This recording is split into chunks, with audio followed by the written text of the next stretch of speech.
Je suis sûr et certain que tu t'es déjà levé un matin, tu te réveilles tranquille, tu t'étires, t'ouvres ton placard, tu prends la première chemise que tu vois et tu te demandes avec quoi tu vas la porter. Et ça arrive à plein d'autres jours. Et du coup, au final, tu finis par la reposer parce que tu sais pas comment la sortir. Ou alors tu te promènes en ville, tu rentres dans tes magasins préférés, tu vois des belles vestes, des beaux pantalons, des belles chemises et tu te demandes en fait comment tu vas pouvoir les faire matcher avec ta garde-robe. Est-ce que ça va avec ce que t'as déjà? Avec quoi tu peux le mettre en fait? Et c'est là que j'interviens parce que dans cette vidéo, je vais te montrer en fait ce qui rend une tenue réussie, comment le porteur a rendu cette tenue aux petits oignons et qu'est-ce qu'il a dû éviter pour pas la rater. Alors petit disclaimer, je te déconseille fortement de recopier ce que tu vas voir. Je te recommande évidemment de t'inspirer, mais surtout pas de recopier, parce que t'as pas la même morphologie, tu vas pas avoir les mêmes coupes, tu vas pas trouver les mêmes matières, tu vas pas trouver les mêmes couleurs, et il y a des pièces de toute façon qui sont un peu introuvables. Donc si tu recopies, le risque c'est que ça fasse bricolage, et en plus tu perds en authenticité en fait. Toi de créer tes tenues, après évidemment tu peux t'inspirer, et voilà, voir qu'est-ce qui va avec qu'est-ce qui va pas, les couleurs, les volumes, ou les mélanges de registres, mais je te déconseille de recopier. J'ai mis un sondage sur Insta pour savoir quelle vidéo tu voulais aujourd'hui, entre une vidéo sur les matières et une vidéo analyse de tenue. Donc tu l'auras compris dans le titre, aujourd'hui on va analyser des tenues. J'ai pris 3 tenues différentes dans 3 styles différents. Comme ça chacun se retrouvera. Si t'es un peu plus sport, il y en a une. Si t'es plus costume, il y en a une. Et si t'es un peu casual, etc., il y en a une aussi.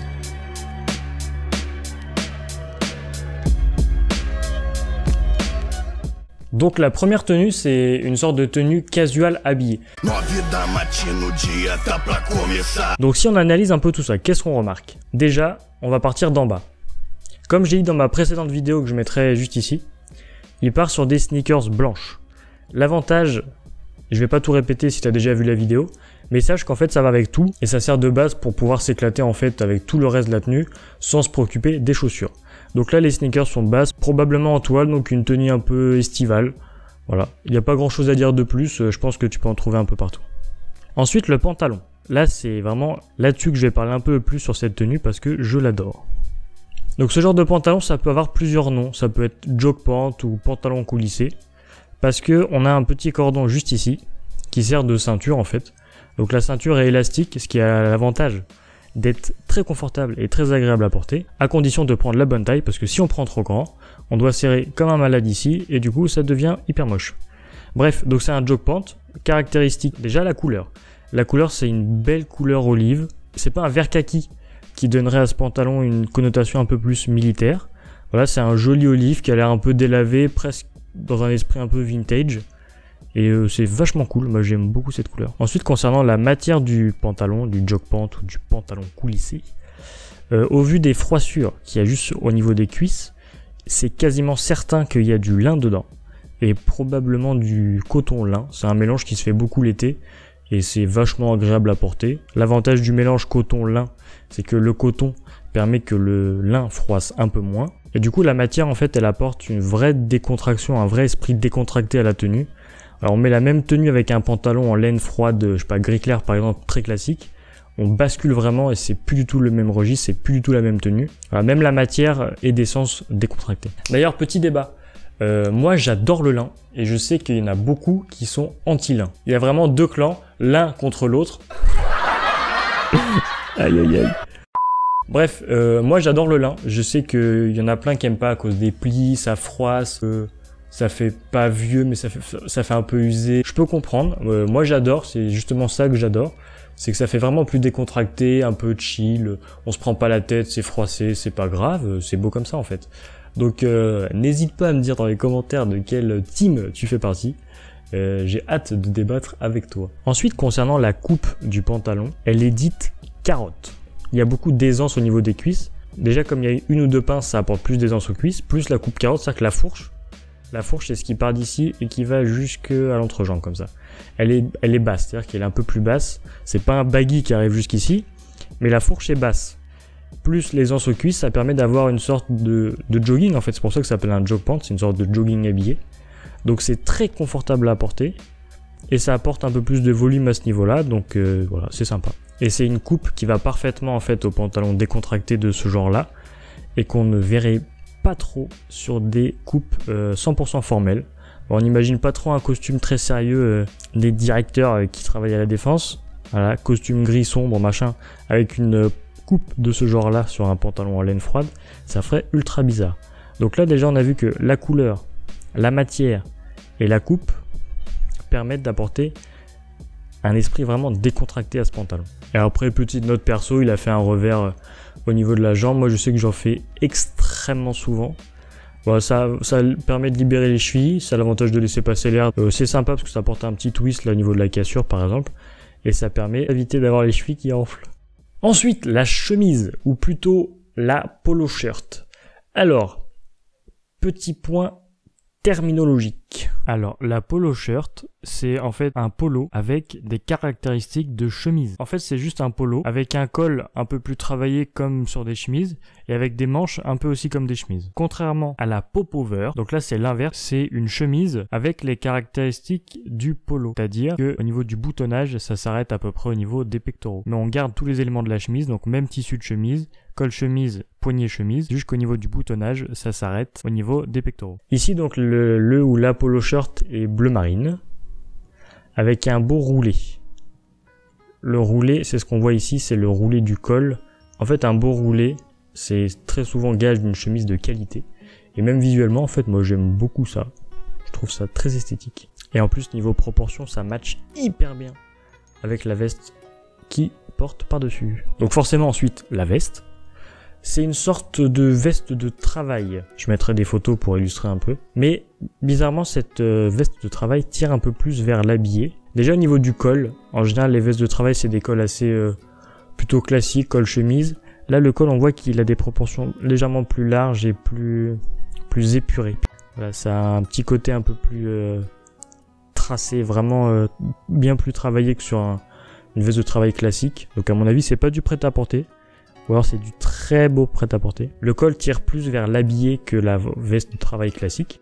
Et en plus la matière m'a pas l'air très commune sur une veste de travail. En général c'est des cotons assez très résistants. Là ça a l'air vraiment plus léger, je sais pas. Il y a un côté vraiment plus habillé. Pareil pour les manches au niveau des poignets là. On voit que on dirait que c'est presque des manches de chemise. C'est vraiment c'est un mélange entre une surchemise et une veste de travail je trouve.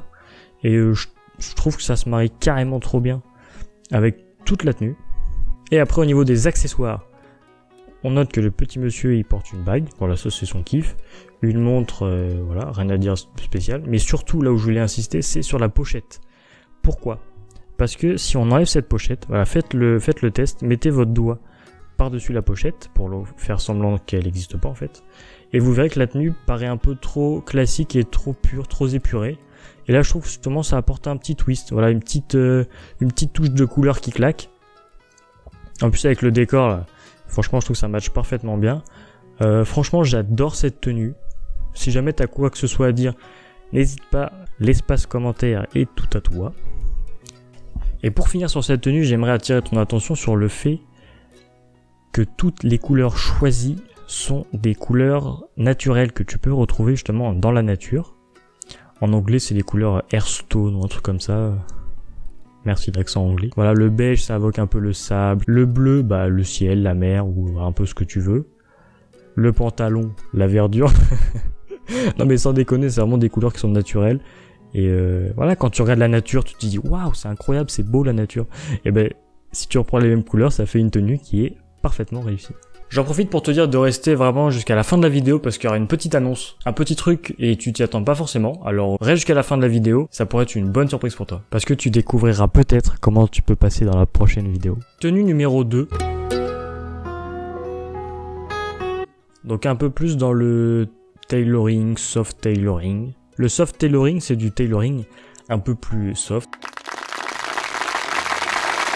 Non mais c'est du tailoring qui est un peu plus décontracté, voilà, c'est moins rigide, un peu plus souple sur les codes, les matières choisies, les couleurs, enfin un peu tout. Donc moi je préfère parce que j'ai tendance à préférer de toute façon tout ce qui est un peu plus décontracté que ce qui est trop strict. Si on commence par la veste, au niveau de la matière, ça a l'air très léger. Ça a pas l'air d'être la laine, ou alors de la laine froide, mais je pense que c'est plutôt du coton ou quelque chose comme ça.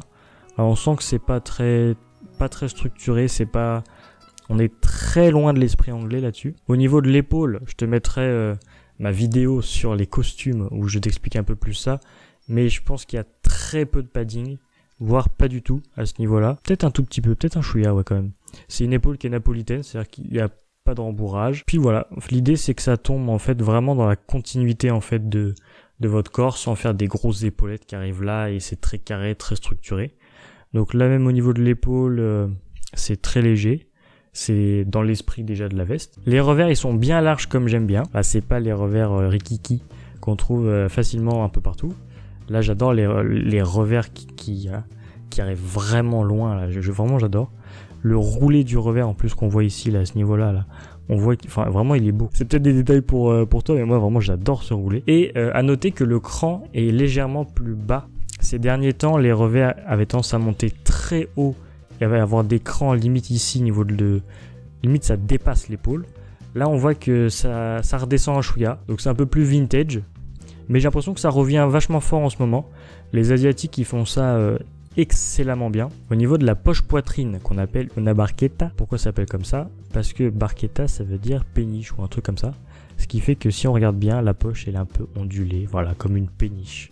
Voilà, c'est beau. Tout plein de symboles, c'est beau. Dedans, qu'est-ce qu'on retrouve? Une pochette et une paire de lunettes. Bon là on voit pas bien, en plus la qualité va pas être folle. Et voilà, il y a une petite pochette colorée pour, pareil que sur la tenue d'avant en fait, pour apporter un peu plus de peps. Et la paire de lunettes dedans. Donc voilà, si tu portes des lunettes et que tu veux les ranger, c'est la meilleure façon de le faire en les portant juste comme ça. Si tu fais l'inverse avec les deux yeux ici comme ça, je suis pas fan, je préfère comme ça, sinon ça fait un peu trop chargé. Alors j'ai remarqué que la veste est coupée quand même plus court que ce qu'on a l'habitude de voir d'habitude.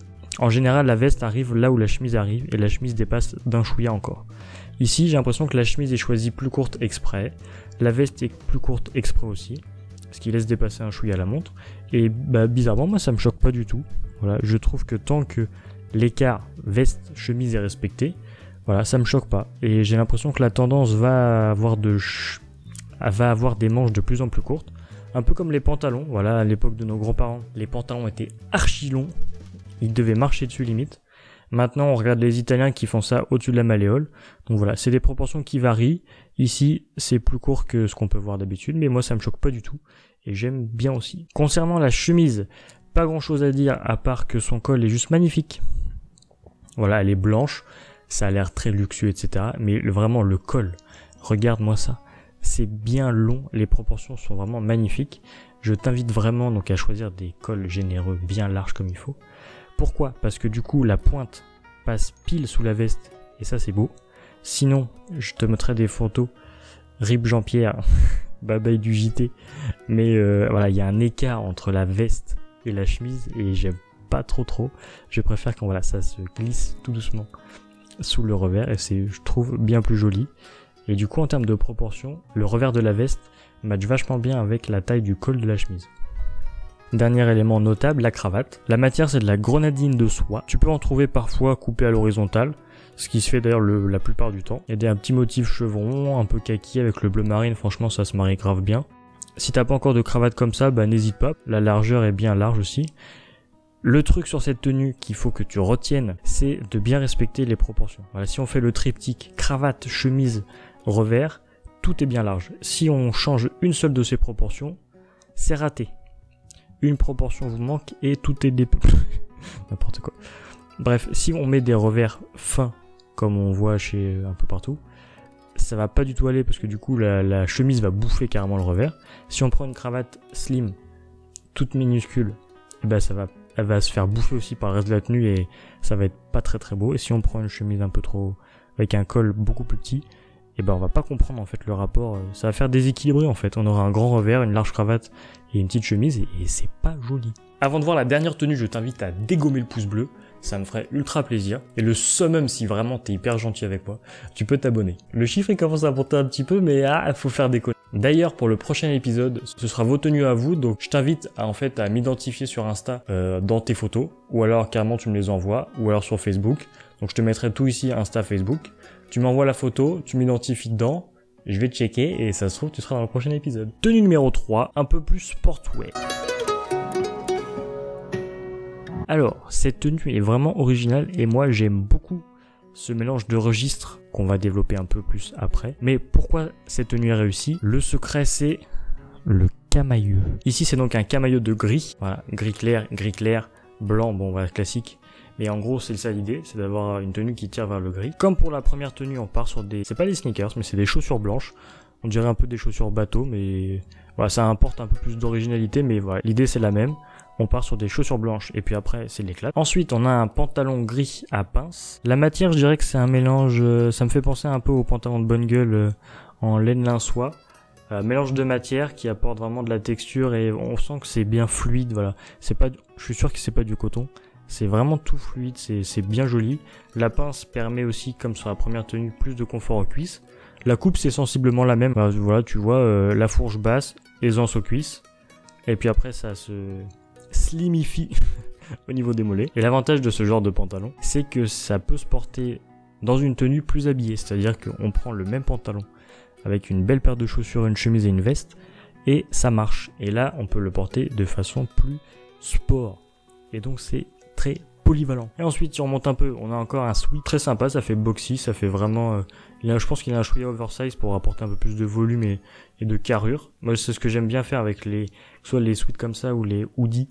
J'aime bien prendre une taille un peu au-dessus pour avoir, je sais pas, ça apporte plus de volume, ça fait un peu plus sport. C'est plus l'esprit. Et du coup, ça se marie bien en fait avec le pantalon. Concernant les détails, on a une belle montre avec un bracelet NATO. NATO décontracté, hein, c'est pas une montre en cuir.